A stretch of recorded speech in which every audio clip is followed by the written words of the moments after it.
So what's up people, and welcome to another Alita Battle Angel video. So before I start, I would like to give my thanks to all of you posters who provided clarification and support for my last video. In my last video, I mentioned that I was starting to have concerns with regards to future videos that I may be making, that they may be becoming a little bit more spoiler centric and, going into things that go well beyond the movie. But it was really nice to see the overwhelming response that you would like for me to continue on with these videos and you will be interested in seeing them. So thank you very much for all your support. And so I wanted to continue on with this. And of course, in that last video, I mentioned that one of the first videos I wanted to make was a video with regards to Earth. And of course, Earth is one of the more significant topics in my opinion. Mostly because although Alita is from Mars and she is the main character, the majority of the story takes place on Earth. And even in the comics, you really don't get to Mars until you get to the Mars Chronicles series. So I did want to make this video for a while, and I thank you very much for suggesting to go ahead and do so. And so what I wanted to do with this video was to do two things. First of all, to give a background with regards to Earth, its history, its society, and how it's made up at the moment based upon the comic, as well as go into the differences that you see, even from the first movie with regards to how Earth is being created for the movie and how it differs from what you see in the comics. And we could go into discussions with regards to that, and if you have any comments with regards to this, as always, I would appreciate it. Now, before I begin, I would like to give my default spoiler alert. Because we'll be covering so much of the detail of Earth, and a lot of it will go beyond what you see in the movie, I would like to say that there will be a lot of spoiler-rich information in here if you have not read the Battle Angel Alita comic, all the way up to, I would say, the end of Last Order. I can't remember which parts of the information I will be revealing is in which part of the comic, but I think if you read all the way up to the end of Last Order, then you should be okay. But in any case, if you are worried about getting spoiled for what may be coming up in the future, then I would suggest that you turn off this video. Also, since we're really not sure how much of the comic source material will be used in the movie cinematic universe, we already see differences in how Earth is being portrayed. Then even the information that comes up may not be predictive of what you expect to see in the future movies. So that is the other thing that I wanted to mention and clarify. So as always, please watch at your own discretion. Okay, so Earth. So from the movie, we know quite a bit with regards to Earth. What is existing around in the 26th century, if I recall, is that Earth no longer looks like what we have in this real world in this current era. It's a very dystopian sort of society, and there is a case-like structure between the privileged people up in Zalem and the less privileged people down in Iron City. And all the characteristics that is associated with what you think of Earth at this time is not really existing in the humanity of Earth in the era of Alita Battle Angel. There are no more nations, no specific governments, the various societies around the world, all of that have disappeared. And for the most part, the inhabitants of Earth are localized into certain areas, including Iron City and Zalem. And so there has been significant changes, and some of the questions that comes up are, what exactly happened to Earth to create this sort of society? Why is it not associated with the countries that we have right now? Another question is, of course, that there is this case-like structure in society between Iron City and Zalem looms over Iron City, just floating up in the sky, hovering and acting like the ruling entity to Iron City. So the question is first of all, how is this floating city floating up there? And how did this case-like structure begin?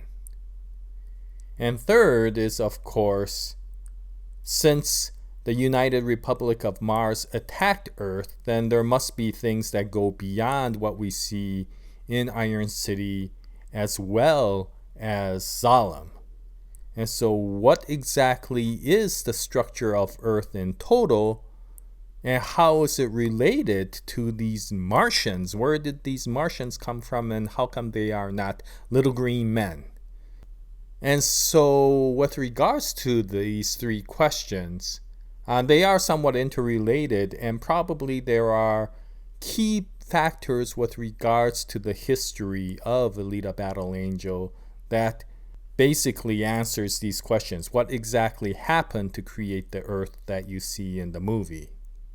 And one of the key points with regards to this is the Great Geocatastrophe.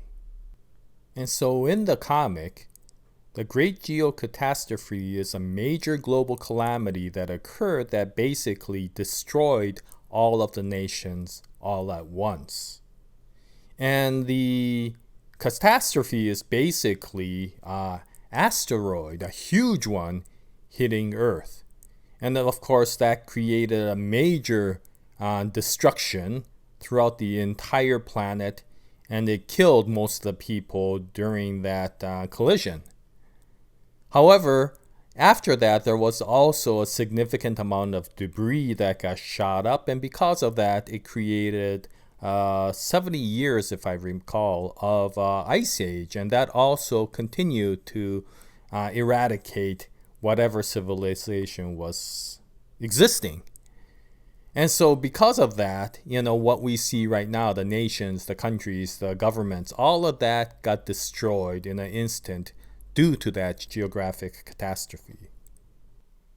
Now, with regards to the things that you associate with the current Alita Battle Angel timeline, there are three key points that are noted to have happened after the catastrophe. Now, the first and foremost is that although humanity got mostly wiped out due to the geocatastrophe, there were still people who survived. Now, the majority of those people were in these disorganized states where survival was the key point, and even things like communication, talking, was eventually forgotten, and they were in this barbaric, almost animal sort of nature. However, amongst a few areas, there were still nomadic people who kind of came together and created a community and helped each other to survive through this situation. And so those nomadic societies were basically the seed to the civilization that you see in Alita Battle Angel's current era.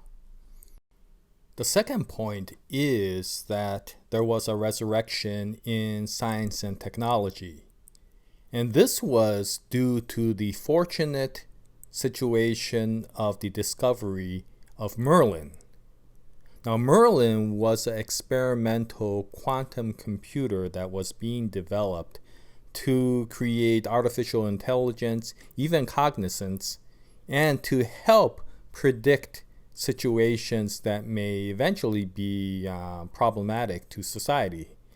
And in fact, Merlin did predict that the asteroid was going to collide to Earth. Unfortunately, the scientists who tried to plead to the world governments that this was going to happen and they needed to spend a tremendous amount of money to defend against it was met with deaf ears, and of course the Great Geocatastrophe happened. But Merlin survived that situation, and because of that, and being discovered, the technology and the science of the previous era was able to be resurrected again. Now, before I bring up the third point, I do want to remind you that Yukito Kishiro wrote Alita Battle Angel, and of course a lot of this is Last Order, but these were written back in the 1990s all the way to the early 2000s. And of course right now, quantum computing has become this big thing. But you could see just how forward-looking Yukito Kishiro was when he started writing the Alita Battle Angel series, because not only do we see things like cybernetics and all of this very high technology, but you also see things like quantum computing way before it became a strong movement in technology in our world. And so, yeah, hats off to you, Kishiro Sensei, for your forward vision. And finally, the third key significant point that affected how society became what you see in the Alita Battle Angel movie is the V mutation. The V mutation was a physical mutative effect on the human body that afflicted a few people. And this affliction gave them interesting physical characteristics. The easiest way to mention this is vampirism. You could think of it as characteristics similar to a vampire, although it's not exactly that. You know, they don't turn into bats or have the ability to hypnotize people or anything like that, but most of the physical rather than the magical characteristics of a vampire existed. But rather than a vampire, I would like to say that it's actually closer to the character Blade in that it retains all of those physical characteristics of a vampire without any of the weaknesses that a vampire has. So it doesn't get fearful of crosses or hate garlic or even be sensitive to sunlight. Although I think there is some sensitivity to sunlight, mostly due to the fact that, you know, after the geocatastrophe, there was ice age, and a significant amount of that was due to the blocking of the sunlight that these V mutation people were able to come out of the world and actually inhabit the surface of the world. But I think that sensitivity to sunlight isn't as severe as what you might think of as vampires. They don't blow up in flames, you know, the moment sunlight hits them. It's just that they may feel a burning sensation. Basically, you know, their comfort levels in what you think of temperature may be at a lower temperature than what typical people would feel. And so if they felt sunlight, then they probably would be more sensitive to the heat that was produced at the surface of the skin. But in any case, yes, this V mutation that created the vampire effect existed in few numbers of people in society. And so these three factors were three of the most notable factors that helped create the society of what you see in the Alita Battle Angel movie after the devastation that occurred in the Great Geocatastrophe. And aside from these three factors, there were a few people, I would say about 4 notable people, that really significantly affected what happened to society in this era, what steered society from the Great Geocatastrophe to what you see in the current era of Alita Battle Angel. And so I'll go over all these people. And the first one, and probably the most important, is Arthur Ferrell. So Arthur Ferrell can be considered the father of modern day society in the Battle Angel Alita comic verse. He was the person most responsible for the creation of civilization after the geocatastrophe, and is the most influential to how civilization is structured now, you know, Iron City, Zalem, and all of that. He was basically a nomadic tribesman and eventually became the leader of his tribe. And it was his tribe that eventually found the Merlin quantum computer and utilized it to bring a lot of the technology and science back into society. And using his influential powers, he was able to go ahead and create the modern day society as it is. He is basically the one who created Iron City, although in the early days it was called Star City because it was the launching point for all of the space exploration and the expansion and the colonization into the other planets, including Mars. However, although he is considered the father of modern day society, he was not considered a benevolent leader.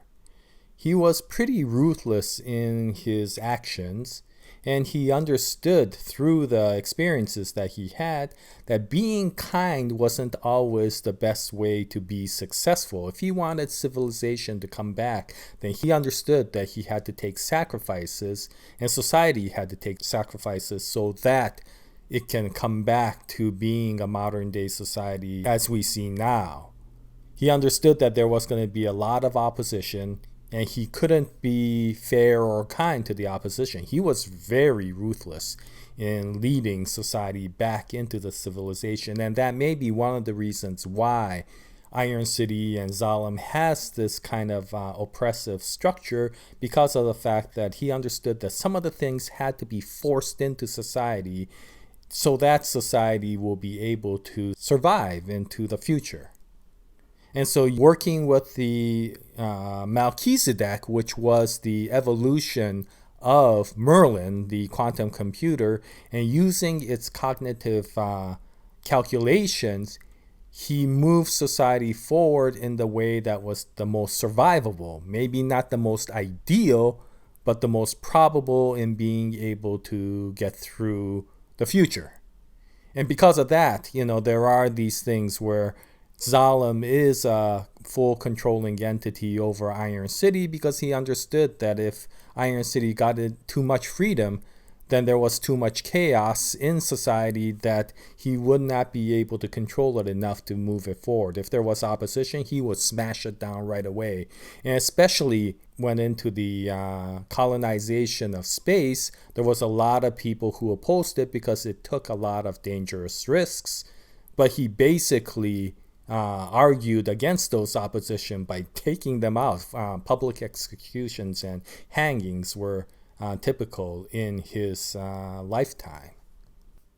Now, Arthur would most likely have been a lot more benevolent a leader had it not been for the influence of the next person who I feel is one of the important people in Earth's history, and that is a lady named Vilma Thackeray. And it is technically not her, but her lover, Victor, who basically changed Arthur Ferrell into a lot more ruthless, a lot more survival sort of individual. So Vilma was one of the V-mutant survivors of the geocatastrophe. Now, prior to the geocatastrophe, she was a human courtesan / murderer in the Hong Kong red light district. She would, using her courtesan profession, attract wealthy men and then kill them for their possessions.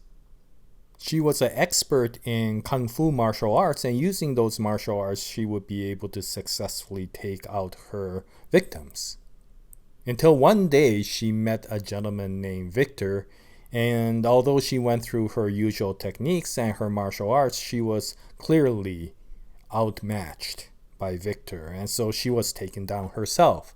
You see, Victor was not only a V-mutant or a vampire, but he was the original V-mutant.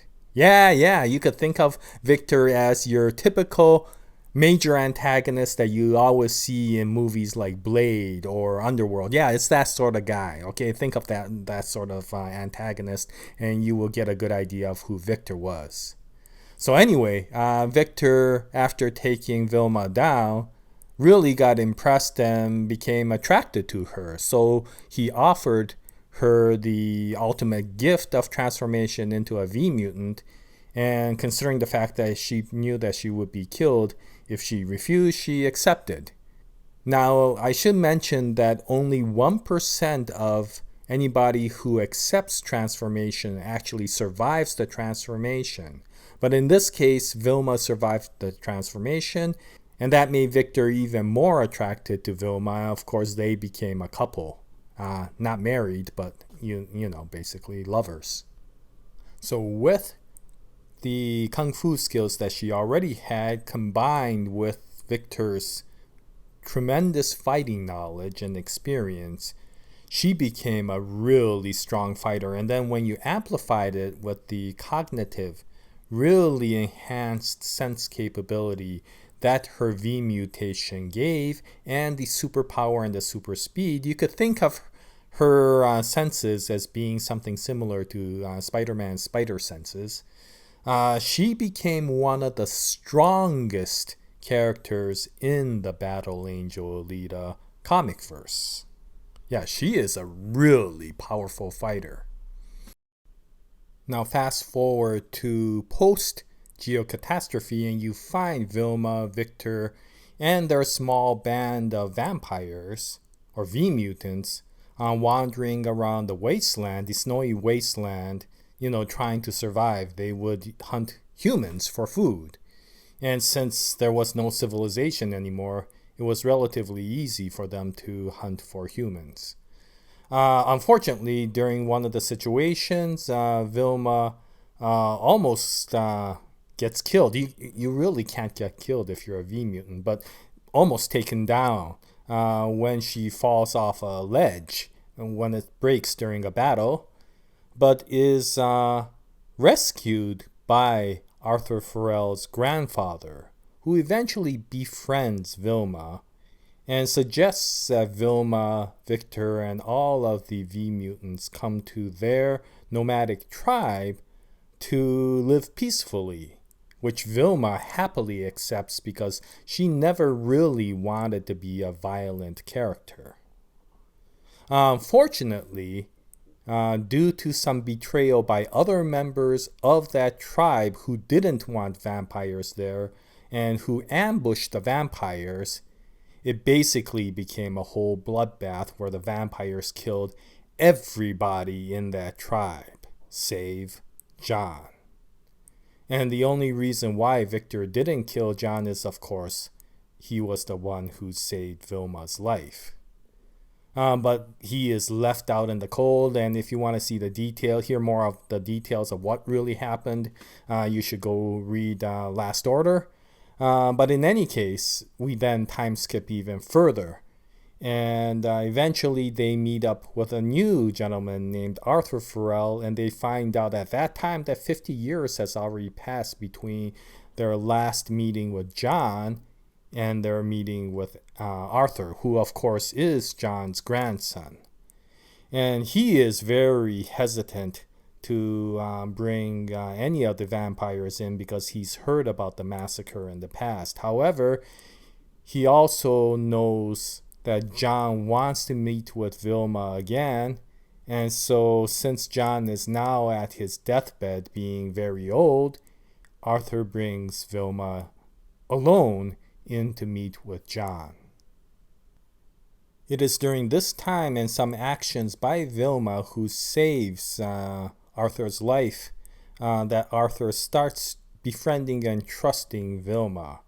And this time, since Arthur is the leader of the tribe rather than John, who was just a member of the tribe, he is able to give an order that they will try once again to live peacefully with Vilma and Victor. Unfortunately, since Victor has already been tainted by the last time the humans tried to ambush them, he didn't trust the humans at all, and it was not in his favor to live peacefully amongst the humans. And so although Vilma really wanted to make this work this time, it was Victor this time who destroys everything by going and killing Arthur's fiance. And of course that goes completely dark, and there is no chance now to have peace between the vampires and the humans. And so Vilma goes off to get revenge on Arthur's fiance by killing Victor, which turns out to be one of the most impressive battles in all of Battle Angel Alita's comic series. This is an amazing battle, the battle between Victor and Vilma. If you've never seen it, yeah, reading Last Order for that alone, I would think is worth it. It is an amazing battle. And in the end, of course, Vilma wins, but Arthur kills Vilma.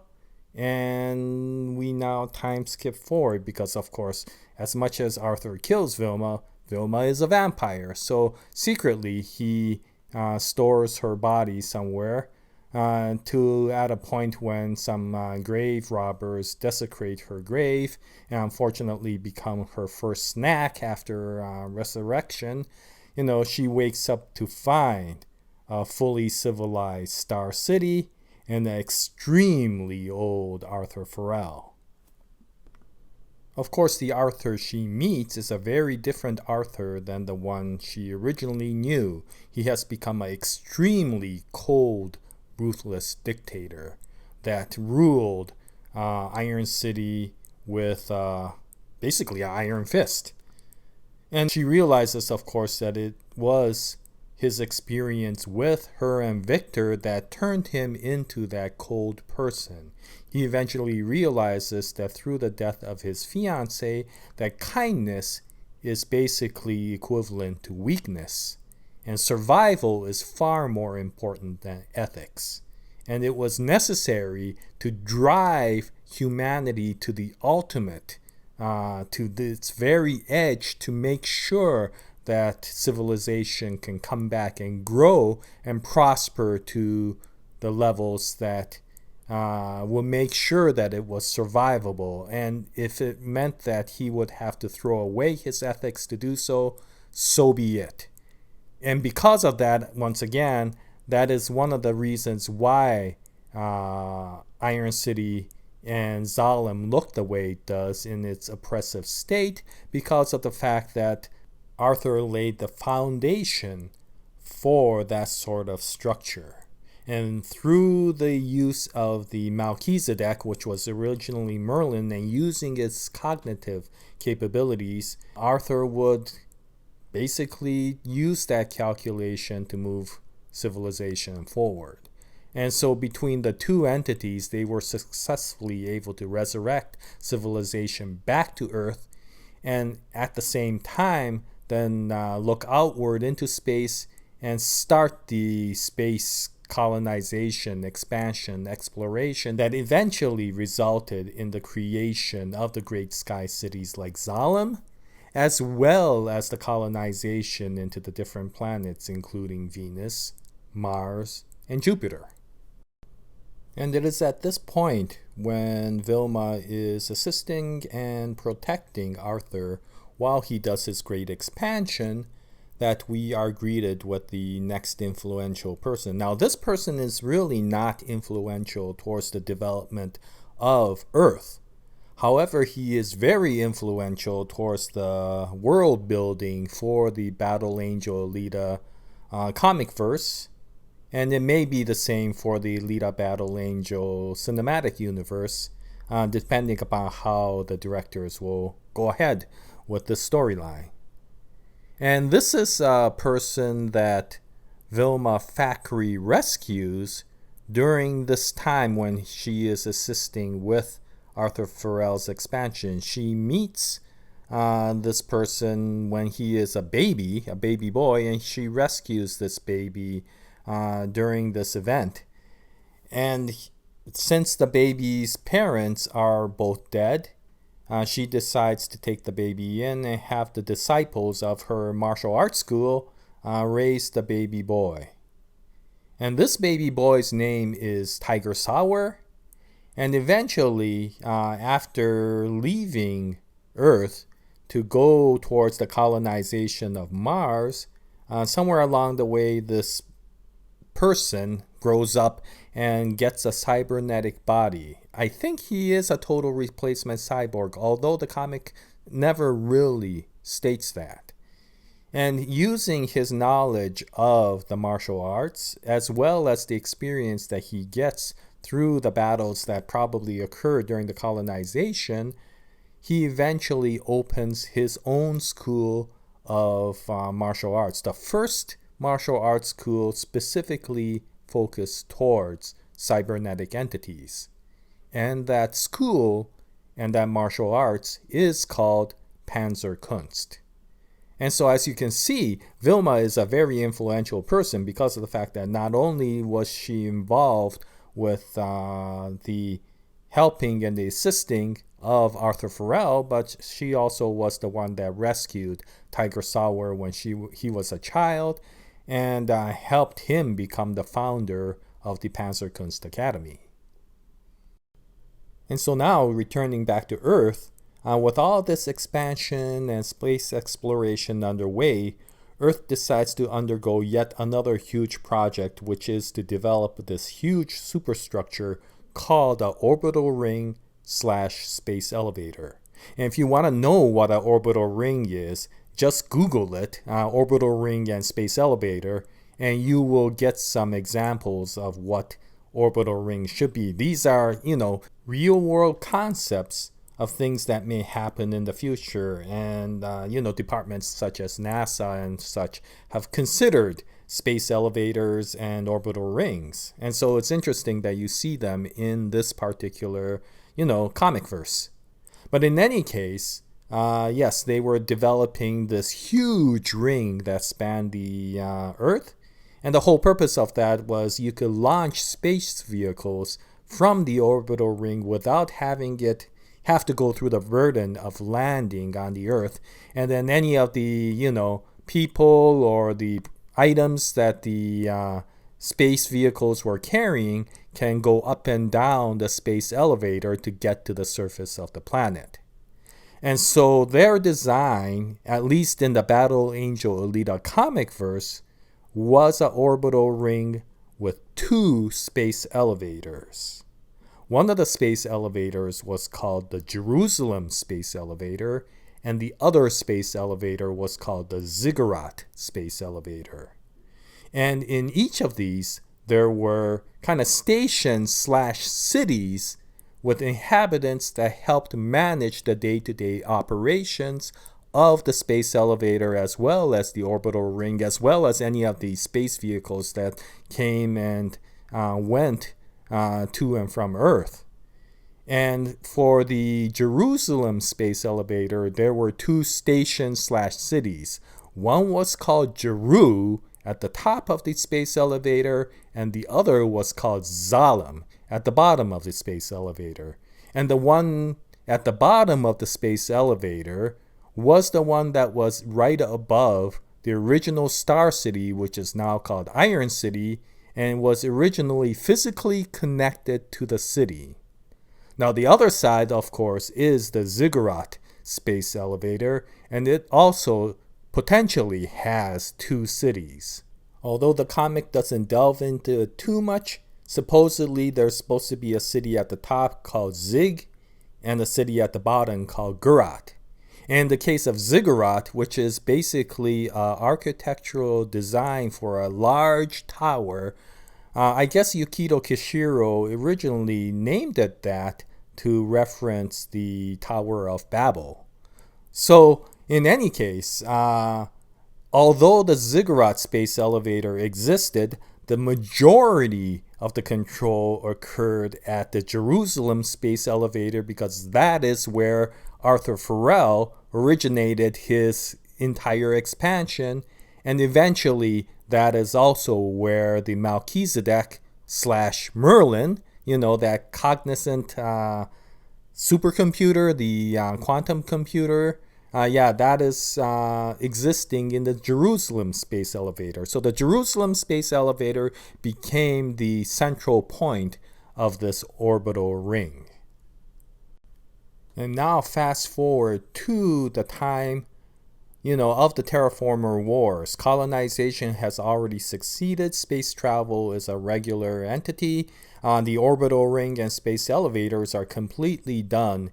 And everything is going relatively smoothly. Arthur Ferrell has already passed away, and there has been no significant, prominent historical leader ever since that time.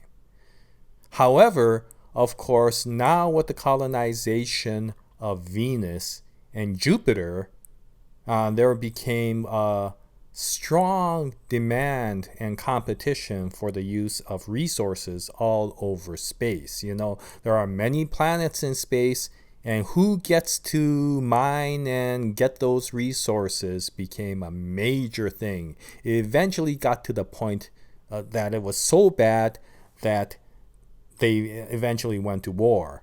And technically, Venus and Earth kind of sided with each other, although in the end it was more the enemy of my enemy is my friend sort of situation. So they didn't trust each other, but they did kind of side with each other technically. And Jupiter was the other side, which was kind of warring with the other two entities. And kind of Mars got stuck in the middle and kind of got dragged in with Jupiter to fight against Venus and Earth. And so eventually got to the point where Jupiter was becoming very worrisome about Earth and Venus coming together. And because of that, they decided to hire this mercenary elite group called Grunthal, which were the headquarters of the Panzerkunst mercenaries, and they wanted to somehow get Earth and Venus to divide. And so Grunthal came up with something called Operation Malwolf, which I won't go into too much here, except that it caused a significant amount of devastation. And had it been kept secret that Grunthal did Operation Malwolf, it may have really divided Earth and Venus. However, unfortunately, it got found out that Grunthal was the one that basically created Operation Malwolf that resulted in something called the Cameron tragedy, a huge tragedy. And it was such a devastating event. And although Jupiter was the one that hired Grunthal to commit the Cameron tragedy, once Grunthal was found out that they were the ones that did Operation Malwolf, it was Jupiter that became the most vocal in pointing their fingers at Grunthal and saying they were the criminals that actually performed Operation Malwolf that started the Cameron tragedy. Jupiter was willing to go into a peace treaty with Earth and Venus because the Cameron tragedy was such a terrible event, and they all needed to get together and destroy the schools of Panzerkunst once and for all so that the Cameron tragedy type of event will never occur again. And with that, the basic Panzerkunst academies disappeared out of existence, and the martial arts became a legendary martial arts because of the fact that no living entity was expected to be alive that knew that martial arts. Thank you very much, Republic of Jupiter. But in any case, during that time, there was also things like the raid at the space elevator. And for whatever reason, which it doesn't go too much into the details in the comic, the bottom of the the Jerusalem space elevator, which connected the city of Zalem physically to the Iron City, got destroyed. And with that, basically the city of Zalem was left hanging from the connection of Zalem all the way up the space elevator to the city of Jeru and the Orbital Ring. And that is why Zalem remains up in the air. It's not really floating in the air, it's actually hanging in the air. And so now, after the war, Earth is in a relatively kind of devastated state. At least in the comic, it may not be as severe as what you see in the movie or in the novels. However, it is still in a vulnerable situation. It has seen a lot of damage. Things are in chaos. And because of that, it opened up the opportunity for the last character to come in and take advantage of it. And this last person, which I would like to introduce, who has significant influence in the more recent era of the Battle Angel Alita timeline is a gentleman named Trinidad Embody. Now, Trinidad Embody was originally an explorer before he became a politician. And he was actually one of the earliest explorers of the Mars colonies, or Mars before it became a colony. And so we're talking about quite a bit before the Terraformer Wars. And it was around that time that he started exploring Mars, and he almost got into a situation once where he almost died when he was stranded there and almost took a fall. But he was rescued by a lady named Kairula Sanguis. It's this lady who was also adventuring and exploring the new colonies, just happened to be in that location, and so Trinidad got saved by her, and he was very thankful and owed his life to her. Now, at that time, Trinidad seemed to be a very kind of a gentle sort of person, and as the time went on, I won't go into the details of why, but his mindset started to change, and he became a lot more of a sociopath and a very tough dictator.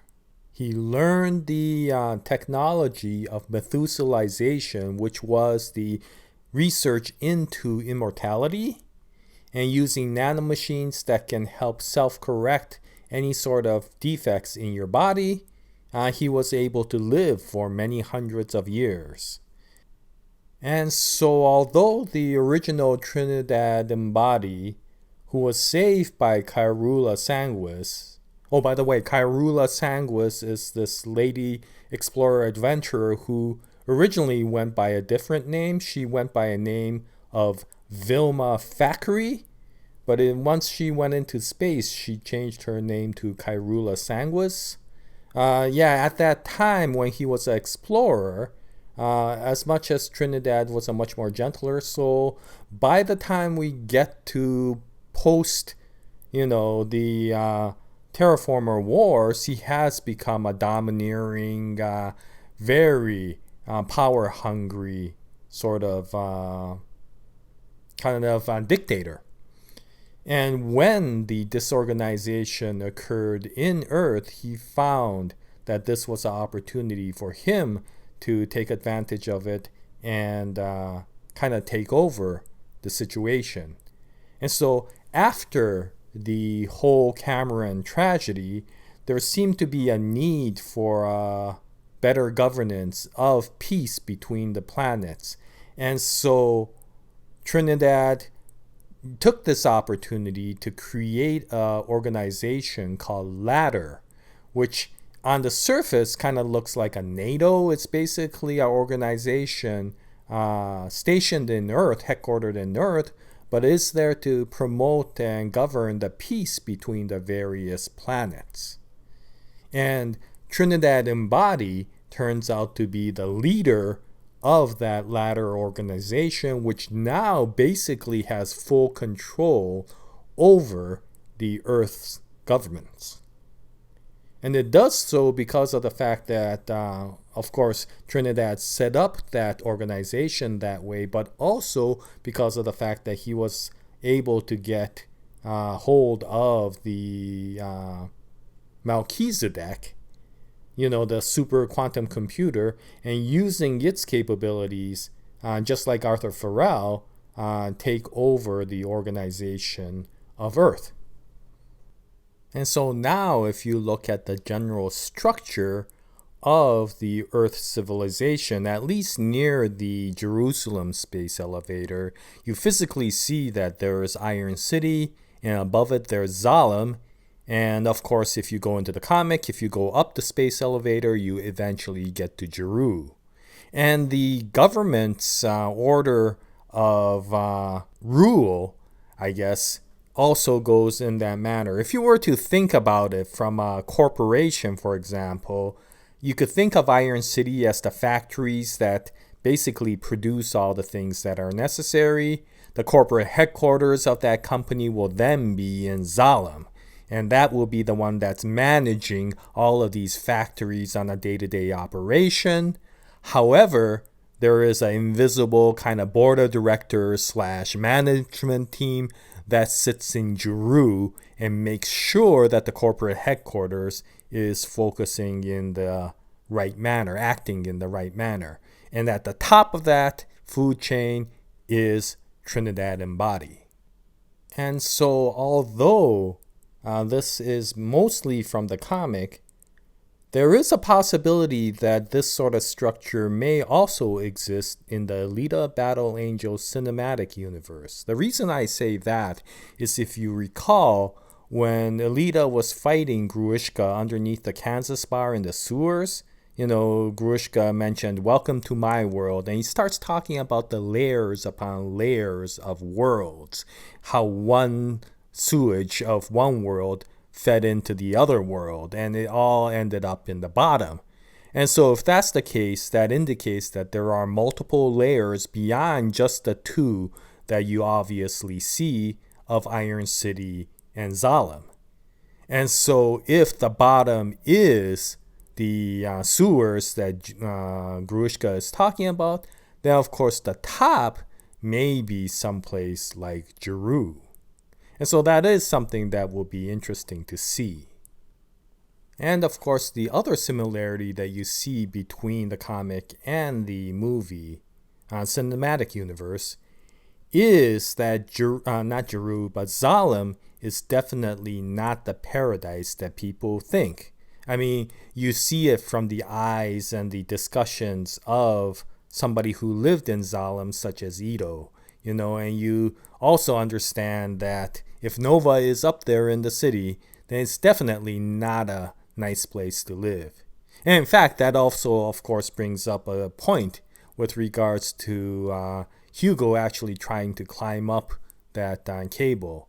Even if he was successful, his fate was sealed because of the fact that, no, Zalem is not a paradise. And because of that, if he had successfully been able to get to the top, the moment he went up there, he would have been greeted by peaceful people. He probably would have been immediately shot down, immobilized. His brain probably would have been taken out alive, so that they could study it and figure out exactly what made this person successfully come up to Zalem and research it and make sure that nobody is able to do that again. Yes. The Battle Angel Alita universe is kind of that disturbing, I should say. But in any case, coming back, yes, there is a similarity that Zalem is not the Shangri-La that we're talking about. And if these multiple layers are correct, then there probably is another governing entity above Zalem. And of course, then this brings us to the one big difference between the Alita cinematic universe and the Battle Angel Alita comic verse, and that is Destinova. So Destinova is the main antagonist for a lot of the comic, and of course he is the main antagonist, or looks like it, for the cinematic universe. However, despite all that, there is a major characteristic difference between the two Novas. Of course, as we see in the cinematic universe, he is a dictator.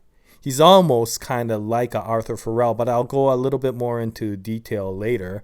Whereas the Nova in the comics is the antithesis of the Nova in the movie. He is as anti organization or governing as you can get. He basically likes burning down governments and laughing while it all goes to chaos.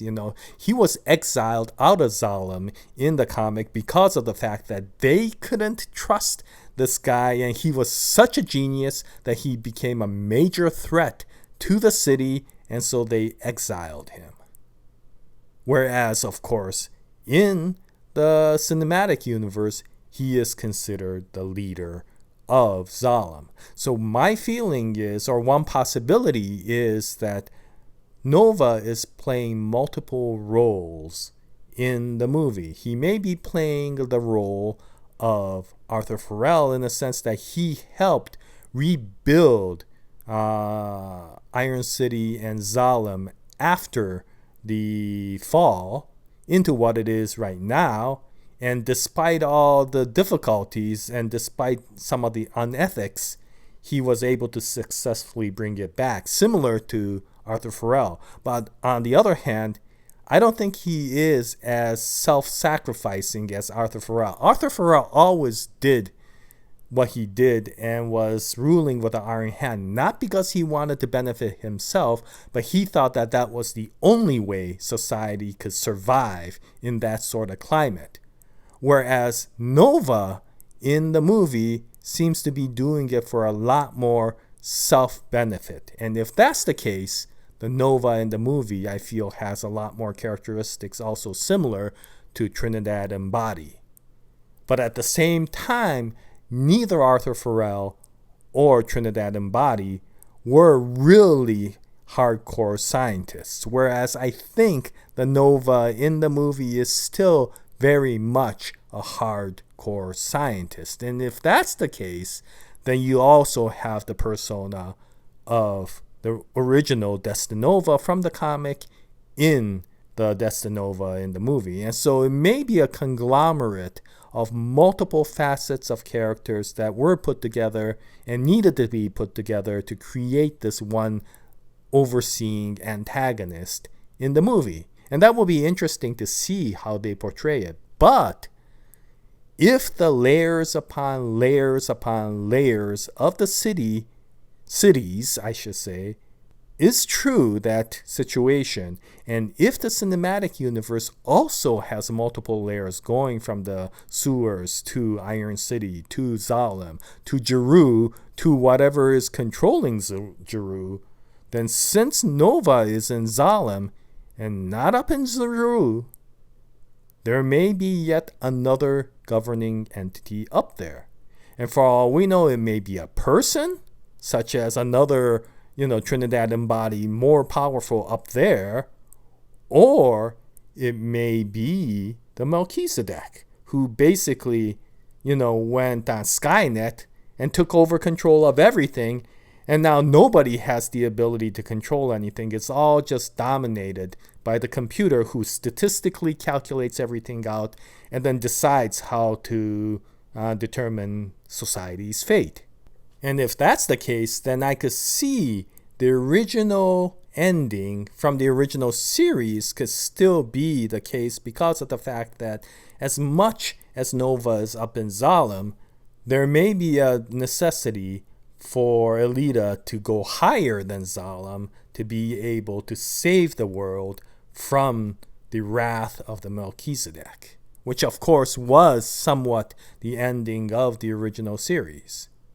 So it'll be interesting to see just how this world is built. For all we know, Nova may not be the ruler of this entire society. Nova may just still be a pawn that is a little bit higher up than the people of Iron City. Okay, well, that's it for this video. I could keep on going on. There's a lot to talk about with regards to Earth. However, this is getting already way too long, and I do want to cut it at this time. So thank you very much for watching this video. I especially thank the people who have stuck it out all the way to the end here. And if you have any comments with regards to all of this information, please post it in the comment section below, because I always appreciate your comments. I learn so much from them. But in any case, I'll continue on with more Alita Battle Angel Alita GUNNM videos in the future. I hope you join me at that time. And until the next time, Jaya, nice day, everyone.